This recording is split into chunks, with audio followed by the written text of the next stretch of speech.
شاہد ماکری کے ہاں محبت کے تصور بھی عام تصورات سے نہایت مختلف ہے۔ ان کے نزدیک محبت بھی اس کشش کا نام ہے جو اجرام فلکی کے مابین موجود ہونے کی وجہ سے کائنات کا یہ نظام قائم و دائم ہے۔ عین اسی طرح محبت بھی اسی کشش کے تابع ہے جو احساس اور روح کے نادیدہ تاروں کو بدن کے کھونٹے سے باندھے رکھتی ہے۔ گویا ان کے ہاں محبت بھی کسی بے ترتیبی یا لاابالی پن کا نام نہیں بلکہ ایک نظم کا نام ہے۔ یہ عشق کا ایک بڑا پرانا فلسفہ ہے، محبت کا ایک پرانا عشق اندھا ہوتا ہے، اس میں کوئی حساب کتاب نہیں ہے، کوئی ترتیب نہیں ہے، کوئی نظم نہیں ہے، لیکن جو شاہد ماکری کے ہاں عشق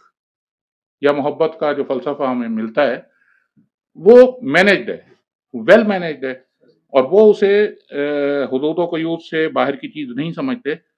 بلکہ ان کے ہاں جو سب سے اہم چیز ہے وہ انسان یا ان کی اپنی ذات خود ہے۔ یعنی وہ یہ سمجھتے ہیں کہ انسان اپنے تخیل کے ذریعے کائنات کی ہر چیز پر جو ہے وہ احاطہ کر سکتا ہے اس کا۔ تو یہ ان کی شاعری کا ایک انتہائی منفرد قسم کا پہلو ہے۔ شاہد ماکری کے نزدیک انسانی فکر ایک لافانی چیز ہے لیکن غیر مرئی بالکل نہیں۔ وہ تخیل کی آوارگی کو ایسا براق تصور کرتے ہیں جس کی رفتار روشنی یا کرن سے زیادہ ہے، اور اگر یہ براق چاہے تو اپنے سوار کو پلک جھپکتے جتنے وقت میں کائنات کے ایک ایک کوشے سے متعارف کرا سکتا ہے، بشرطے کہ سوار اس کی اہلیت رکھتا ہو۔ شاہد ماکری زمان و مکان کی ترتیب اور قید سے ماورا ہو کر اس حدود کو پھلانگنا چاہتے ہیں کہ یہ قید محض جسم کے لیے ممکن ہے، تخیل کے لیے نہیں، اور جب جسم خود ہی تخیل میں ڈھل جائے تو پھر کیسی قید و بند۔ یہی وہ فکر ہے جو وحدت الوجود کے فلسفے کو ایک نیا زاویہ عطا کرتی ہے اور فکر کے نت نئے در وا کرتی ہے۔ یعنی محض ایک جست میں فنا کے تمام مدارج کو طے کر لینا گویا شاہد ماکری نے ممکن بنا دیا ہے۔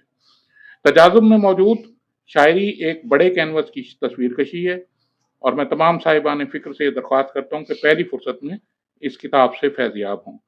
یہ تو ان کی ایک کتاب کا نہایت مختصر ایک اجمالی جائزہ ہے، ایک کنکلوژن ہے جو میں دے سکا، ورنہ یہ جو باتیں لکھی ہیں اگر ایک ایک بات کو کی گتھیاں سلجھانے لگ جاؤں تو ان کی بہت لمبا ایک قسم کا مضمون بنے گا، اور ان کی کتاب پہ جتنی بھی بات کی جائے وہ کم ہے۔ جتنی وہ خوبصورت کتاب ہے، میں نے وہ کتاب مکمل پڑھی اور اس سے صرف لطف ہی نہیں اٹھایا بلکہ اس میں سیکھنے کے لیے بہت کچھ ہمیں ملا۔ تو میں یہاں چند اشعار جناب شاہد ماکری کے جو انتخاب میں نے کیا، جناب صدر، جو میرا حال نہ بدلا تو جا کے ماضی میں، جو میرا حال نہ بدلا تو جا کے ماضی میں واقعات کی ترتیب ہی بدل آیا۔ اچھا، اب اس شعر میں دیکھیں، یہ ایک ذاتی واردات کے اوپر بات کی ہے، لیکن اس کا جو انہوں نے درو بست رکھا ہے وہ آج کی جو آپ کی ٹیکنالوجی ہے، جو سافٹ ویئر اور ہارڈ ویئر کا ایک تعلق بنتا ہے، ٹائم مشین کہہ لیں، اس کے علاوہ جو آپ کہتے ہیں جی ایک سیٹنگ تو ہے نا جو آپ کی پرماننٹ ہوئی ہوئی ہے، تو اندر جا کے جو ترتیب بدلنا ہے وہ جس کو آپ پراکسی سیٹنگ کہتے ہیں، کہ اپنے حالات کو قابو کرنے کے لیے سافٹ ویئر میں جو ہے وہ کچھ چینج کیا انہوں نے۔ تو یہ اس شعر کے اندر آپ اس شعر کو کہیں بھی منطبق کر سکتے ہیں، بات انہوں نے اپنی کی ہے لیکن اس کے اندر بہت وسعت اور پھیلاؤ موجود ہے۔ ہمیں دیکھو کہ کتنا سہل پہنچے نارسائی تک، ہمیں دیکھو کہ کتنا سہل پہنچے نارسائی تک، غلط تم نے کہا تھا ہم یہاں مشکل سے پہنچیں گے، غلط تم نے کہا تھا ہم یہاں مشکل سے پہنچیں گے، اور میں کیا بتاؤں کہ کب سے ہے تیرا ہجر مجھے، تو جب نہیں تھا یہ مضمون ہے تب سے باندھا ہوا، میں کیا بتاؤں کہ کب سے ہے تیرا ہجر مجھے، تو جب نہیں تھا یہ مضمون ہے تب سے باندھا ہوا، اور اب میں خود میں ہوں نہ تجھ میں نہ تیری دنیا میں، غیر محفوظ بہت تھے یہ ٹھکانے تینوں، اب میں خود میں ہوں نہ تجھ میں نہ تیری دنیا میں، غیر محفوظ بہت تھے یہ ٹھکانے تینوں، اور بھنور بنایا ہے، شعر دیکھیے، بھنور بنایا ہے خود میں یہ سیکھنے کے لیے، بھنور بنایا ہے خود میں یہ سیکھنے کے لیے کہ ڈوب جاؤں تو پھر کس طرح ابھرنا ہے، کہ ڈوب جاؤں تو پھر کس طرح ابھرنا ہے، اور مجھے تو عرصہ برزخ تھا جاں کنی جیسا،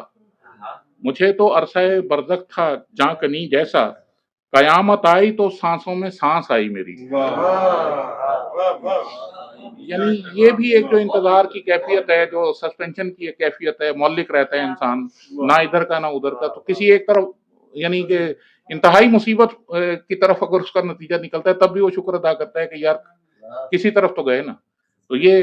کتنے اچھے طریقے سے اس کیفیت کو انہوں نے پرویا۔ ہو رہا ہے کئی زبانوں میں، شعر دیکھیں، ہو رہا ہے کئی زبانوں میں ترجمہ میری بے زبانی کا،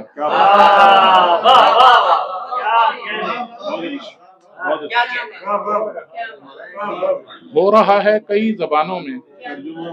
ترجمہ میری بے زبانی کا۔ بہت لمبا انتخاب ہے، تو میں زیادہ وقت نہیں لینا چاہتا، کیونکہ اس کے بعد میرے محترم بڑے بھائی اشفاق ناصر صاحب نے بھی اس کتاب پر گفتگو کرنی ہے۔ بار دیگر اس خوبصورت کتاب کو عطا کرنے پر، اردو ادب کو ایسی کتاب دینے پر جناب شاہد ماتوری صاحب کو بہت بہت مبارکباد اور ان کا شکریہ،